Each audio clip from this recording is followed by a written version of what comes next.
श्री दिलाई है। मैं इसके लिए पूरे गोरखपुर जनपद के वासियों को, गोरखपुर के प्रत्येक नागरिक का हृदय से आभार व्यक्त करते हुए उन्हें हृदय से धन्यवाद भी देता हूं। ये वास्तव में विकास के प्रति गोरखपुर की आम जनमानस की भावनाओं का अभिव्यक्ति का एक बहुत सुंदर उदाहरण है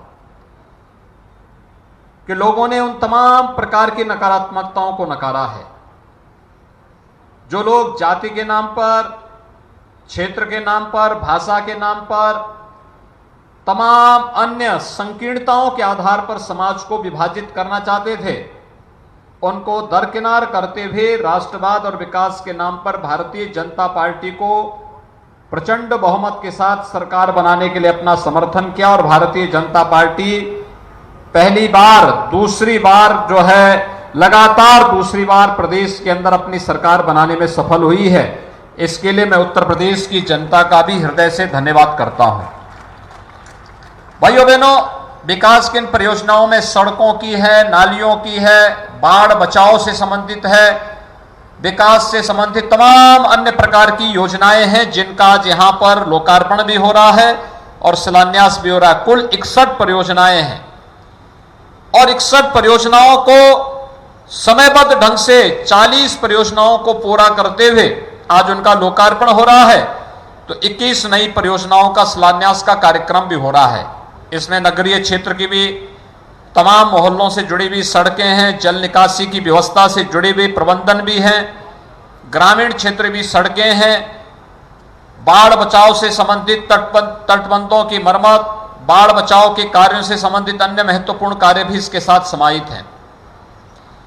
प्रदेश सरकार की विकास के प्रति इन सभी कार्यक्रमों को आगे बढ़ाने और जनप्रतिनिधियों की रुचि के अनुरूप उन कार्यक्रमों को उन क्षेत्रों में उपलब्ध कराने के सरकार के नीतिगत निर्णय का यह हिस्सा है, जिसे लेकर के आज हम गोरखपुर के सभी माननीय सांसद, माननीय विधायक, महापौर जी और इन सब के साथ मिलकर के हम लोग आज यहां पर उपस्थित हुए हैं। मैं आज के इस अवसर पर आप सबको हृदय से बधाई देता हूं, अपनी शुभकामनाएं देता हूं।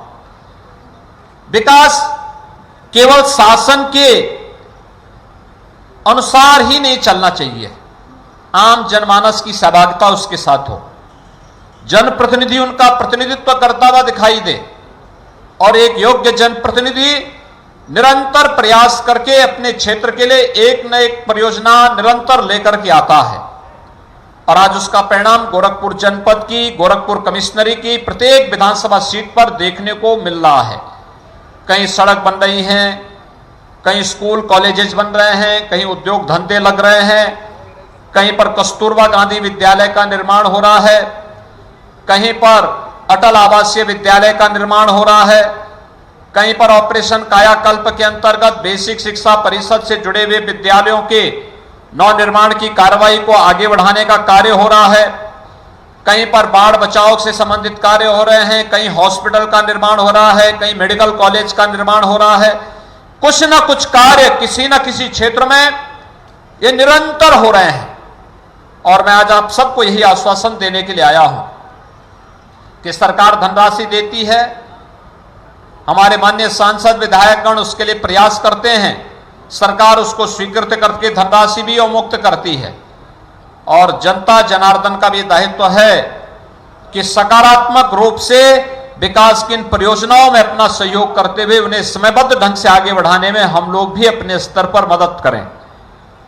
विकास कार्य में किसी भी प्रकार का कोई रोड़ा नहीं आना चाहिए, किसी भी प्रकार की कोई बाधा नहीं आनी चाहिए, क्योंकि अगर कोई बाधा आती है और कार्य 2 महीने, 4 महीने, 6 महीने लेट हुआ तो उसका फिर हमें रिवाइज एस्टिमेट के लिए जाना पड़ता है, दाम बढ़ता है, राजस्व पर, प्रदेश के राजस्व पर इसका विपरीत असर पड़ता है और विकास की परियोजना लेट होने के कारण आम जनमानस को भी इसके कारण काफी परेशानी होती है। इसलिए भाइयों बहनों, मेरा आप सबसे अनुरोध होगा, बड़ी बड़ी परियोजनाएं चल रही हैं, बड़े बड़े कार्य हो रहे हैं, लेकिन जनता जनार्दन भी जब सकारात्मक भाव के साथ इन परियोजनाओं के साथ जुड़ती है तो कार्य के मानक की गुणवत्ता को बनाए रखते हुए समयबद्ध ढंग से इन परियोजनाओं को आगे बढ़ाने में हमें भी मदद मिलती है। आज गोरखपुर एक नए गोरखपुर के रूप में स्थापित हो रहा है। आपने देखा होगा वाराणसी से गोरखपुर और गोरखपुर से सोनौली वाला मार्ग 4 लेन बनने के समय तेजी के साथ आगे बढ़ रहा है। तेजी के साथ इस पे 4 लेन का कार्य हो रहा है। गोरखपुर से लखनऊ के बीच पहले से एक 4 लेन है, आज एक नया 4 लेन पूर्वांचल एक्सप्रेसवे के रूप में गोरखपुर को उपलब्ध हो रहा है। गोरखपुर सिटी के अंदर ही आप देख सकते हैं, पहले गोरखपुर महानगर से ब्याड़ी मेडिकल कॉलेज का रोड कितना संकरा और व्यस्त था, लेकिन आज गोरखपुर से महानगर से आप मेडिकल कॉलेज की तरफ जाएंगे, 4 लेन का बहुत हाई क्लास का मार्ग बनकर के तैयार है। और रात्रि में अगर आप निकलेंगे तो पूरी लाइट सी की जगमगाहट के साथ आपको एक नए गोरखपुर का दर्शन होता हुआ दिखाई देता है।